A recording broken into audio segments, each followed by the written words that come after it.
Information System Auditor. Recently, he completed PGPX course from University of Los Angeles, USA. He has been a partner in Kirtane and Pandit LLP since 2009. In his current role, he is heading assurance practice. With a keen interest in information security and technology, he also carries out information security and operational and system risk management assessments. He is involved in statutory audits of large public listed companies as well as private companies. He regularly engages in activities related to ICAI and has served on different study groups of ICAI and delivered lectures on different forums. He is also board member of Pune chapter of ISACA Incorporation, USA since last 4 years. Now I request C.A. Surur Lele sir to start the session.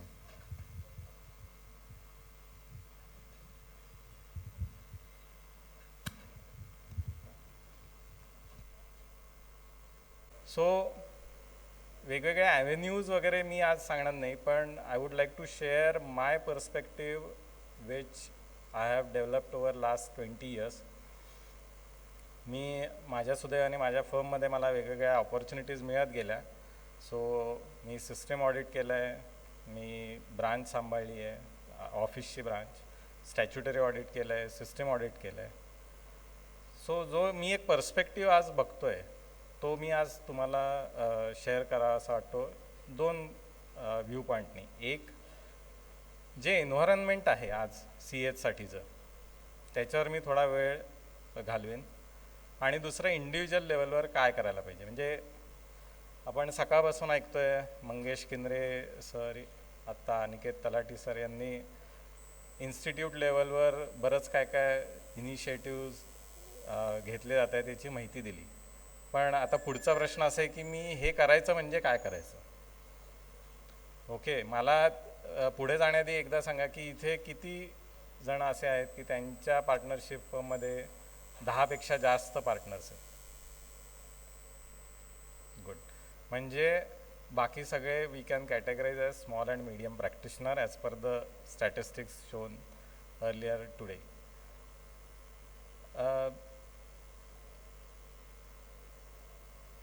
आज हा जो SMP group आहे हा खूप मोठा आहे. म्हणजे ते स्टॅटिस्टिक्स आपण बघितलं तर ऑलमोस्ट 80 to 90% मेंबर्स आपले स्मॉल मीडियम प्रॅक्टिशनर कॅटेगरीमध्येच हे होतात. आणि हे जे हा जो ग्रुप आहे, हे जे स्किलसेट आहेत हे आज अंडर युटिलाइज्ड आहेत, हे मला तुम्हाला सगळ्यांना सांगायचं आहे. तुम्ही आज SMP हे यांना ऑपॉर्च्युनिटी नाही आहे वगैरे असं तुम्ही नका बघू. आज ICAIकडे एवढा मोठा मेंबर बेस आहे विच कॅन बी युटिलाइज्ड फर्दर, आणि हा वाढतच चालला आहे, हा काही डिमिनिश होणारा नाही आहे. सो इन्स्टिट्यूट जे काही आज इनिशिएटिव्ह घेतं आहे, कॅपॅसिटी बिल्डिंग, नॉलेज मॅनेजमेंट, तुमच्या ऑडिट प्रॅक्टिसेस और ऑफिस मॅनेजमेंट प्रॅक्टिसेससाठी जे काही फॅसिलिटीज आहेत ह्या सगळ्या आज आपण आता वापरायला सुरुवात केल्या पाहिजेत. There should be a conscious effort. मी तुम्हाला सांगतो हे इन्स्टिट्यूट लेवलवर का होतं आहे, तर आज ग्लोबल एन्व्हायरमेंट जे आहे ते सगळं जग भारताकडे त्या दृष्टीने बघतं आहे. हे सगळं काय येतं आहे, peer review, FRRB, tax audit review, हे का होतं आहे तर आज जगाचा भारताकडे बघायचा दृष्टिकोन वेगळा आहे, तो पॉझिटिव्ह आहे. आणि त्याच्यासाठी म्हणून इन्स्टिट्यूट हे कॅपॅसिटी बिल्डिंगचे सगळे मेजर्स घेतं आहे, आणि त्याचा बेनिफिट हा स्मॉल अँड मीडियम प्रॅक्टिशनर्सनाच होणार आहे, कारण की ते व्हॉल्यूममध्ये जास्त आहे. सो तुम्हाला पर्स्पेक्टिव्ह मला हा द्यायचा आहे की there is a tremendous potential which is there and you have to just tap it. आता हे काय झालं आहे फक्त की प्रत्येक माणूस स्वतःची प्रॅक्टिस करतो आहे, दे आर नॉट ऑर्गनाइज्ड. पण आता आपण जो बिझनेस करतो आहे, ओके, तिथे जर वातावरण बदलतं आहे, now it is more global. जसं अनिकेत तलाठी सर म्हणाले की आज US, UK, ऑस्ट्रेलियातले लोकांना आपल्याबरोबर काम करायला ते तयार आहेत. They are looking at us. So we should respond to that demand. आणि तिथेच ही खरी स्मॉल अँड मीडियम प्रॅक्टिशनर्सची ग्रोथ आहे असं मला वाटतं. आज टेक्नॉलॉजी हा एक असा विषय आहे की ज्यांनी बरंच काय काय फॅसिलिटेट झालेलं आहे. बिझनेस कम्युनिटी ही ग्रोथ का करते तर टेक्नॉलॉजी आहे. आज एवढ्या बँकांच्या ब्रांचेस आपल्याला दिसतात. आज ऑडिट्स टेक्नॉलॉजीनी ब्रांच ऑडिट्स वगैरे होतात. म्हणजे सारस्वत बँकेची जी काय ब्रांच ऑडिट्स आहेत तिथे तर रिपोर्ट त्यांच्या सिस्टीममध्येच एंटर करायला लागतात. पण मी बघितलं आहे माझ्या आर्टिकलशिपच्या वेळेला आम्ही बँकेत जाऊन हाताने रिपोर्ट लिहून ते दिलेले आहेत. सो आज टेक्नॉलॉजीमुळे बिझनेस एन्व्हायरमेंट बदलतं आहे, त्यांची ग्रोथ होती आहे. सो ॲज अ CA आपल्याला युनिक ऑपॉर्च्युनिटीज क्रिएट होत आहेत. सो याच्यामध्ये या ऑडिटोरियममध्ये जे सिनियर लोक आहेत की ज्यांनी लेट्स से त्यांच्या करिअरमध्ये लेट टेक्नॉलॉजी एक्सपिरियन्स केली आहे, त्यांच्यासाठी मी असं म्हणेन की त्यांनी घाबरून जाऊ नका. It is very exciting. आणि तुमचा जो एक्सपिरियन्स आणि स्किल आहे that is what is needed today the most. So तिथे पण एकट्याने लढण्याऐवजी we have to come together and collaborate. तर तुमची प्रॅक्टिस ही ट्रान्सफॉर्म होईल. आज आमच्याकडे बँकिंग ऑडिटचे डिव्हिजन आहे जिथे सिनियर बँकर्स आमच्याकडे येतात. Over the period I have seen change in them. ते आधी सांगायचे आर्टिकल द्या, मला रिपोर्ट लॅपटॉपवर टाईप करता येत नाही. आज तेच सिस्टीममध्ये रिपोर्ट्स वगैरे भरतात. सो सांगायचा मुद्दा काय आहे की स्मॉल आणि मीडियम प्रॅक्टिशनर्सचं भवितव्य उज्ज्वल आहे. इट जस्ट दॅट आता आपल्याला बिझनेस वेगळ्या पद्धतीने करायला लागेल, आपली प्रॅक्टिस वेगळ्या पद्धतीने करायला लागेल.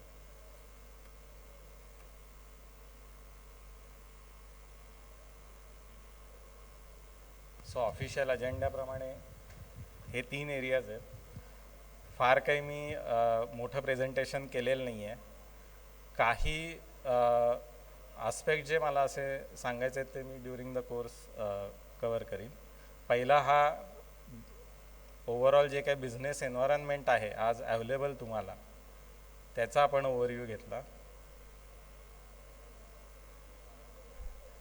या नॅशनल कॉन्फरन्सचं नाव ज्ञानसंगम 2025 आहे. सो थोडे ज्ञानाचे कोट्स माझ्याकडनं. पहिला आहे तो एस्पेशली सिनियर CA मेंबर्ससाठी आहे की survival and success depends on speed and imagination. हे नारायण मूर्तींचं कोट आहे. तुमच्याकडे एक्सपिरियन्स वेल्थ ऑफ नॉलेज आहे. आता फक्त नवीन टेक्नॉलॉजी आणि तुमची इमॅजिनेशन याची जर सांगड घातली तर हीच वेल्थ ऑफ नॉलेज जे आहे ते आपल्याला एफिशियंटली यूज करता येईल. दुसरं जे वाक्य आहे think big, think fast, think ahead, हे एस्पेशली जी यंग मेंबर्स आहेत त्यांच्यासाठी हे आहे की ते ऑलरेडी आमच्या म्हणजे मी आता सिनियर मंडळींबरोबरच काउंट करतो जनरेशनमध्ये त्यांची एनर्जी लेवल ही खूप अफाट आहे. आज आमच्या CA फर्ममध्ये दर बॅचला अराऊंड 40 एक नवीन मुलं आर्टिकल्स जॉईन होतात आणि मला त्यांच्याबरोबर वेळ घालवायला खूप आवडतं कारण की त्यांच्यातली जी एनर्जी आहे ती इन्फेक्शस असते. आज माझे आर्टिकल्स हे पायथॉनमध्ये प्रोग्रॅमिंग करून मला ऑडिट रिपोर्टमधली फाइंडिंग्स काढून देतात. सो आता मी जर यांच्याशी फटकून वागलो की नाही बाबा मी पुस्तकच वाचतो आणि मी काय बघत नाही तर ते हे नाही होणार. मी आता पायथॉन शिकतो आहे त्याच मुलांकडनं. हे ऑटोमेशन करून आज आमचा आर्टिकल्सवरचा डिपेंडन्स पण कमी होतो आहे. सो जी एक प्रॅक्टिशनर्सना काळजी असते की नवीन आर्टिकल्स आमच्याकडे येत नाहीत तर ऑटोमेशन हे त्याच्यावरचं सोल्युशन असू शकतं.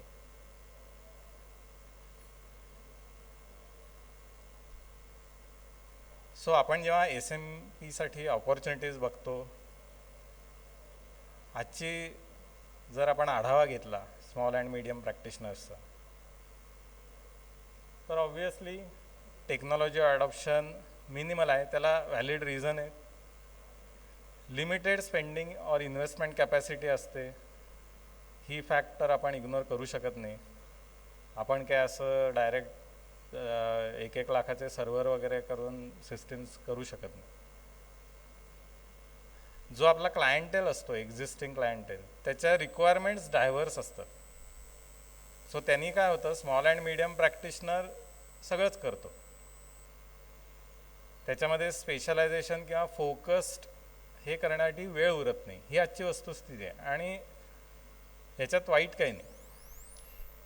जर प्रॅक्टिस चालवायची असेल, घरी 4 पैसे आणायचे असतील, तर मला जो मिळेल तो बिझनेस करायलाच लागेल. ही वस्तुस्थिती आहे. आणि कॉम्पिटिशन आहे. आज number of small and medium प्रॅक्टिशनरची संख्या खूप आहे. सो क्लायंटला ऑप्शन्स बरेच आहेत. पण याच्यामध्ये आता काय होतं आहे की जो आपला क्लायंटेल आहे त्याचं बिझनेस लँडस्केप चेंज होत आहे आणि त्याच्या रिक्वायरमेंट्स आता बदलणार आहे. आणि म्हणून तुम्हाला सर्व्हिस ऑपॉर्च्युनिटीज वेगवेगळ्या जनरेट होऊ शकतात. ग्लोबलायझेशन येतच आहे. सो कोल्हापूरमध्ये अशा कंपन्या असतील की ज्यांच्या युरोप आणि इकडे तिकडे इन्व्हेस्टमेंट्स असतील. नाशिकमधनं झालेल्या मी बघितलेल्या आहेत. सो कोल्हापूरमध्ये वगैरे हे झालेलंच असणार. इकॉनॉमिक टॅक्सेशन लॉज बदलत आहेत, इन्व्हेस्टमेंट फ्लो येतो आहे. सो याच्यामुळे हे बरेचसे एरिया जसं फंडिंग झालं, M&A झालं, डायरेक्ट टॅक्स झालं,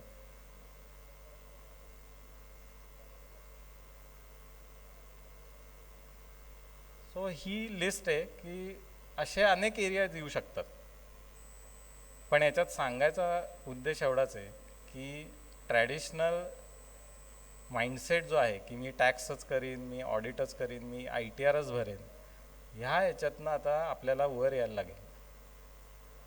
ही एवढी ऑपॉर्च्युनिटी आज आपल्याकडे आहे आणि या सगळ्या ह्याच्यामध्ये CAs are most suitable people to head this. हे CAsला नाही होत, हे कॉस्ट अकाउंटंटला नाही होत, हे ॲट टाइम्स MBAला पण नाही होत सुटेबल. मी माझ्या फर्ममध्ये आर्टिकल्सना कायम एक गोष्ट सांगतो की या फर्ममधला पार्टनर, आर्टिकल आणि रिसेप्शनिस्ट आणि ऑफिस बॉय यांची फिजिकल कॅपॅसिटी सेम आहे. पण आज ते वेगवेगळ्या खुर्च्यांवर बसलेत कारण की त्यांच्या विचारात फरक आहे. सो उद्या माझ्या रिसेप्शनिस्ट किंवा ऑफिस बॉयनी जरी CA करायचं ठरवलं आणि ते करू शकतात. माझ्या मते हा विचार तुम्ही नेलात आज आणि तुमच्या एक्झिस्टिंग प्रॅक्टिसकडे जर बघितलं तर I believe you will also transform your practice very easily.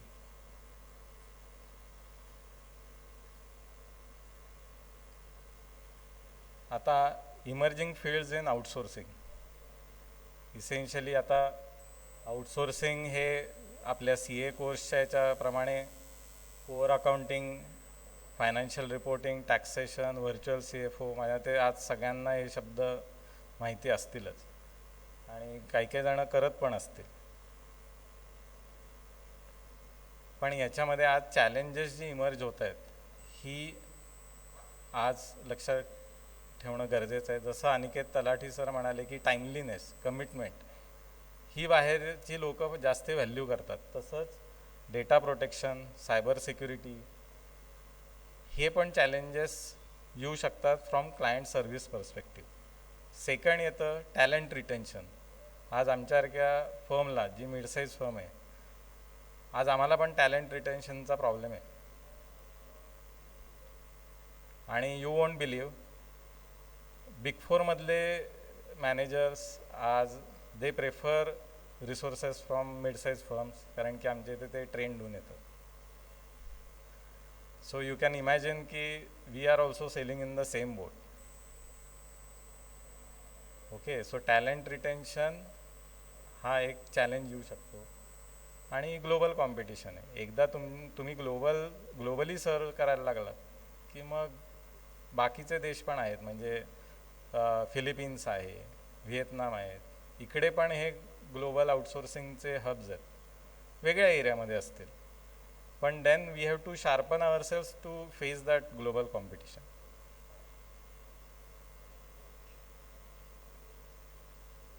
Next section आहे प्रॅक्टिस इन डिजिटल एरा आणि फ्युचर रेडी फर्म्स. तर हे एक स्टीव्ह जॉब्सचं कोट आहे.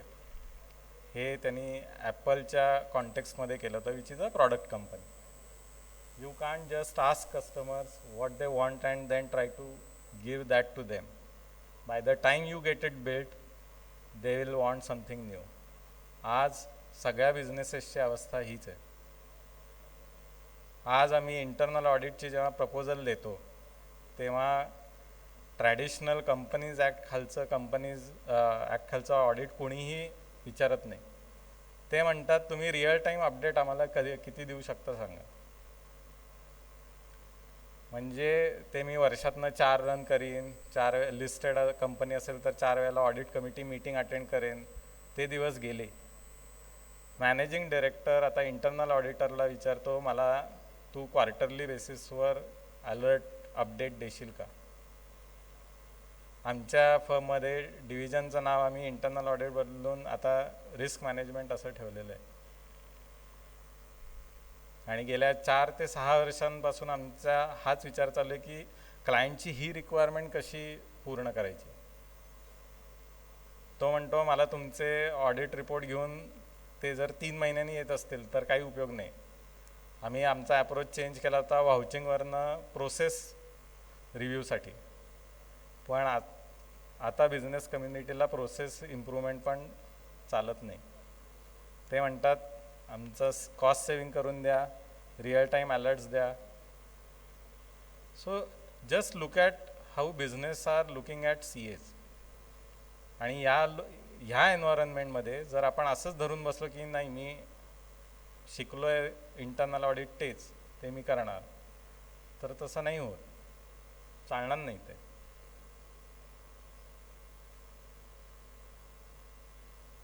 तुम्ही आज बघितलं असेल तर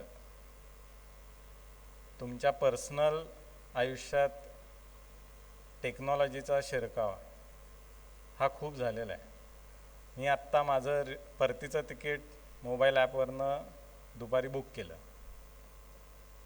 तुम्ही बऱ्याच काय काय करत असाल गोष्टी.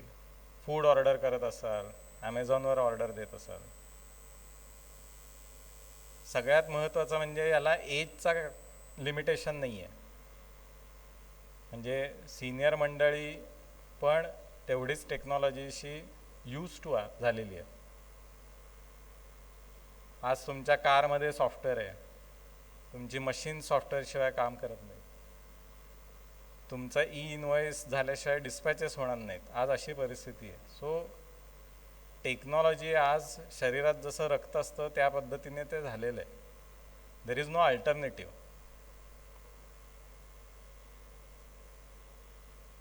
क्लायंट मी म्हणलं तसं आता सगळ्यांना AI पाहिजे. AI बेस्ड ऑडिट कराल का. आता आम्ही एक सॉफ्टवेअर टूल वापरतो ऑडिटर डेस्क नावाचं. They are marketing themselves as की आमच्याकडे AI enabled audit capability. So सांगायचा मुद्दा हा आहे की आज तुम्ही टेक्नॉलॉजी अवॉइड करून तुमची प्रॅक्टिस बिल्ड करूच शकणार नाही. You won't be able to deliver. So embrace it.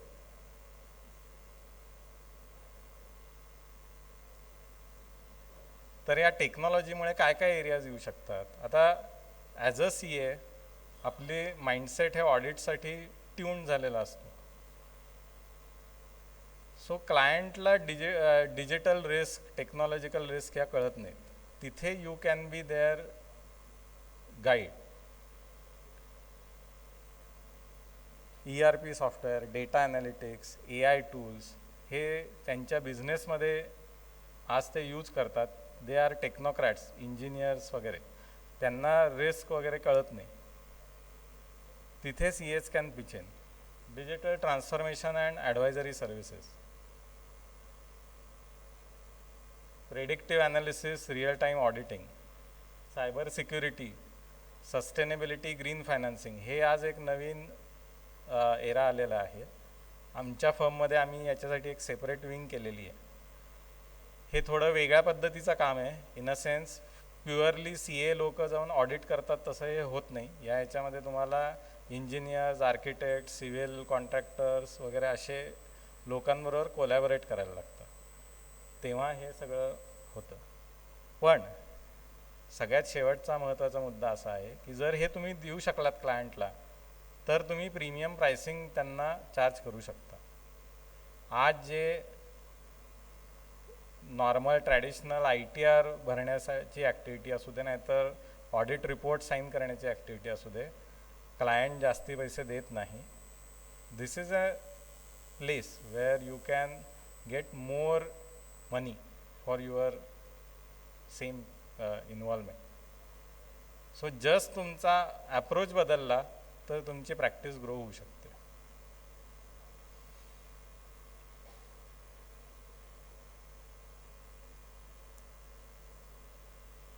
याच्यातले पॉईंट्स आपण माझ्या ते सगळ्यांनाच भेडसावत असतील. Infrastructure, market reach, client rigid असतो, तो नवीन हे करत नाही. सिनियर एक्सपिरियन्स लोकांचा सल्ला मिळत नाही, हे नवीन जनरेशनचं एक लिमिटेशन येतं की ज्याने नुकतीच प्रॅक्टिस सुरू केली आहे त्याला तो अनुभव नसतो आणि म्हणून मग क्लायंट त्याला प्रेफर करत नाही, म्हणून तो ग्रो होऊ शकत नाही. आणि अफोर्डेबल टेक्नॉलॉजी हे तर आहेच आहे. सगळ्यात महत्त्वाचा मुद्दा म्हणजे कम्युनिकेशन आणि प्रेझेंटेशन स्किल्स. हे जे आहे याच्यावर सगळ्यांनी काम करायची गरज आहे, कारण की आता इंटरनॅशनल लेवलवर आम्ही जेव्हा फॉरेन फर्मशी इंटरॅक्ट करतो कामाच्या संदर्भात, तेव्हा एक जाणवलेली गोष्ट जी आहे इंडियन ऑडिट सिस्टम आणि फॉरेन ऑडिट सिस्टममध्ये, की ते त्यांचं काम इम्पेकेबल असतं इन टर्म्स ऑफ प्रेझेंटेशन, जे आपल्या इथे तेवढा त्याला महत्त्व दिलं जात नाही.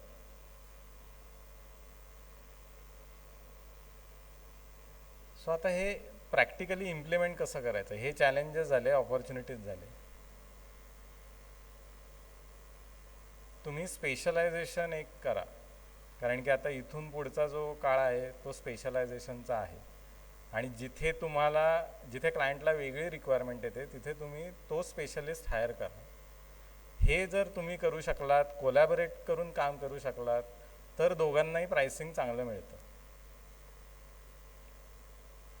म्हणजे आमच्या फर्मचा बडेजाव करायचा असं हे नाही, पण आमच्या इथे गेली 40 वर्ष सर्व्हिस लाईन स्पेसिफिक डिपार्टमेंट आहेत. म्हणजे मी स्टॅच्युटरी ऑडिट करतो, पण मी इंटरनल ऑडिट करत नाही किंवा मी इन्कम टॅक्स बघत नाही.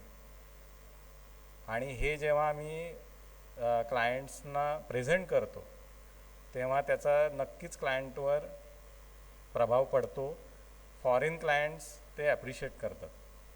सो इथून पुढे जर आपल्याला ग्लोबल मार्केट टॅप करायचं असेल तर तुम्हाला एका माणसामागे स्पेशलायझेशन हे क्रिएट करायला लागेल आणि त्याच्यासाठी आता इन्स्टिट्यूटनी अलायन्स आणि नेटवर्किंगची फॅसिलिटी दिलेली आहे. सो हे पॉसिबल आहे. आता आमची फर्म, आम्ही एक अलायन्स आत्ता रजिस्टर केलेलं आहे 1 जुलैला. सो कीर्तने पंडित, गुरुजना आणि SS कोठारी अँड असोसिएट्स अशा आम्ही 3 फर्म्स मिळून KGS अँड कंपनी असं एक अलायन्स ICAकडे रजिस्टर केलं आहे. आणि आता त्याचा ओव्हरऑल उद्देश असा आहे की जे काय नॉन स्टॅच्युटरी वर्क आहे ते त्या अलायन्समधनं करणार आणि जे ॲश्युरन्स सर्व्हिस आहे, जिथे युडिन लागतो, जिथे सही करायला लागते, ते ट्रॅडिशनल CA फर्ममधनं होईल. अगेन हा जो अलायन्स एक आलेला आहे हा स्मॉल आणि मीडियम प्रॅक्टिशनर्सना अतिशय फायद्याचा ठरू शकतो. इन्स्टिट्यूटनी नेटवर्किंगच्या गाईडलाईन्स बदलून आता हे अलायन्सचं नवीन मॉडेल आणलेलं आहे की ज्याचा तुम्हाला नक्की फायदा होईल. कलेक्टिव्ह स्ट्रेंथ म्हणजे आज आमच्या तिघांची प्रोफाईल मिळून 270 कोटीचा रेव्हेन्यू, काही हजार लोक, 15 डिव्हिजन्स, हे जेव्हा तुम्ही प्रेझेंटेशन क्लायंटला देता, मग ते रिलायन्स असेल, इन्फोसिस असेल, they take notice of that. आणि ट्रस्ट मी आत्ता नाव नाही घेत, पण आम्हाला आमच्या अलायन्सला एक अशी एन्क्वायरी भारतातल्या मोठ्या बिझनेस हाऊसकडनं आली की तुम्ही आता अलायन्स केलेत तर मग आम्हाला येऊन भेटा. सो याचे फायदे आम्हाला जाणवत आहेत. हेच सगळे स्मॉल अँड मीडियम प्रॅक्टिशनर एकत्र येऊन तुमचा अलायन्स, तुमचं स्पेशलायझेशन असं करून स्ट्रेंथ दाखवू शकता तुम्ही, की ज्याच्या बेसिसवर कामं जनरेट होऊ शकतात.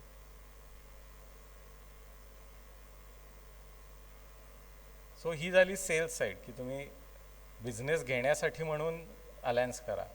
पण ॲट द सेम टाईम तुम्हाला तुमच्याकडे जेव्हा काम येईल तेव्हा हे वेगवेगळ्या स्पेशलायझेशनची असलेली लोकं असतील, ती एकत्र येऊन तुम्ही काम एक्झिक्यूट पण करू शकता. की सपोज उद्या डिजिटल ट्रान्सफॉर्मेशनचं काम आलं, एखादा इन्कम टॅक्स ॲडवायझरी करत असेल, पण जर त्याचं कोलॅबरेशन असेल आणि त्याच्या नेटवर्कमध्ये अशी लोकं असतील, तर आज तो ते काम त्याच्या नावावर घेऊ शकतो. बिझनेस दुसरीकडे जाणार नाही. टेक्नॉलॉजी, युसेज ऑफ टूल्स आपलं झालंच आहे.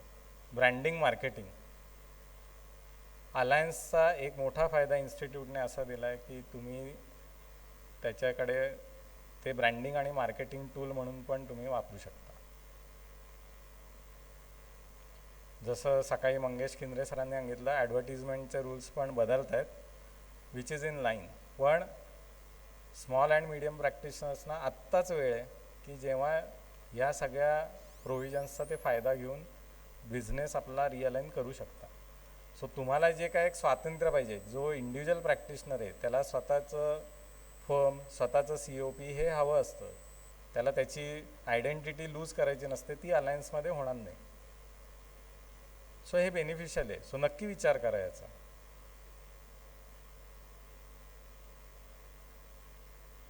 सो सेशनच्या शेवटी जस्ट तुमच्या सगळ्यांसाठी टेक अवे. आता कोल्हापूर फक्त आपल्या सिटीचा न विचार करता वसुधैव कुटुंबकम, अख्खं जगच हे एक फॅमिली आहे असं म्हणून तुम्ही तुमचं क्षेत्र आधी मनात हे करा, वाढवा.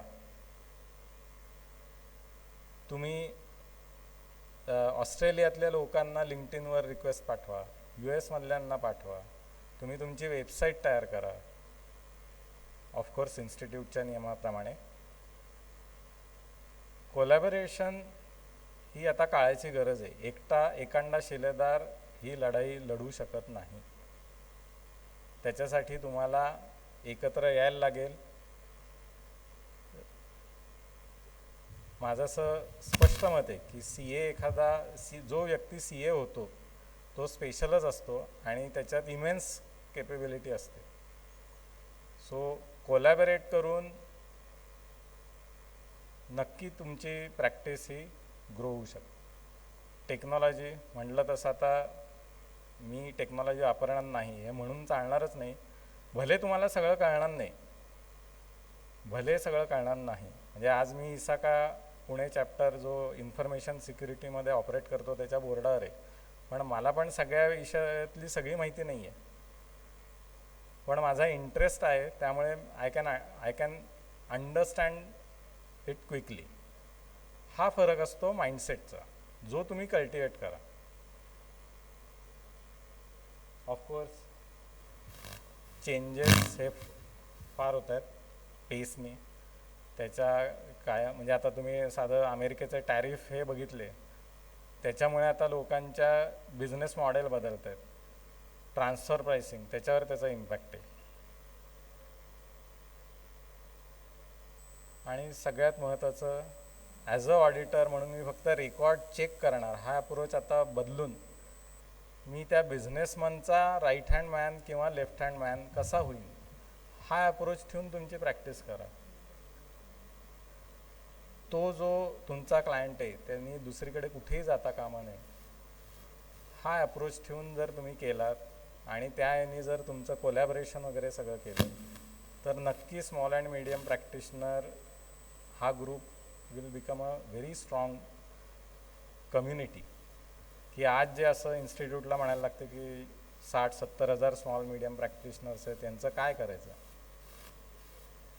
तर ते तसं होणार नाही. इन्स्टिट्यूटचे जे एफर्ट्स आहेत प्लस हे सगळे हे फक्त तुमच्या ॲप्रोच आणि ॲटिट्यूडवरच अवलंबून आहेत, जसं अनिकेत सरांनी सांगितलं असं.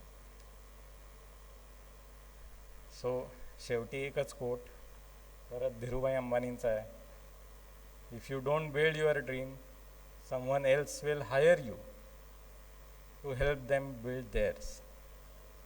खूप अर्थपूर्ण हे वाक्य आहे आणि माझ्या मते स्मॉल अँड मीडियम प्रॅक्टिशनर्सना आत्ताच्या स्टेजला हे अतिशय उपयोगी असं वाक्य आहे. तुमचा माइंडसेट बदला, तुमचं जग बदलेल, एवढंच मी सांगेन.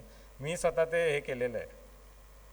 आमच्या फर्ममध्ये मी एक स्टार्टअप डिव्हिजन हेड करून त्याच्यातनं मी लर्निंग्स घेतलेली आहे. तो सक्सेसफुल झाला नाही आमचा प्रयोग, पण त्याच्यातनं डेफिनेटली लर्निंग आलं.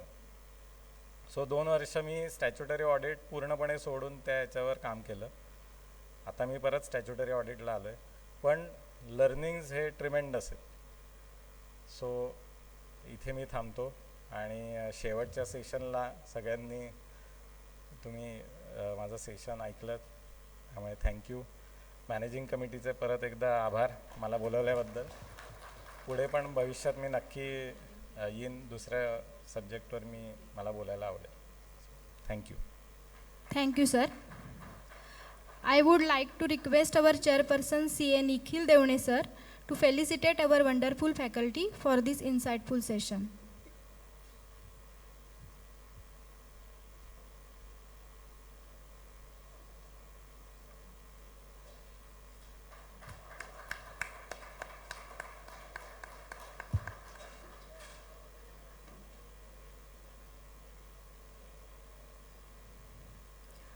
We have just concluded this forward-looking session.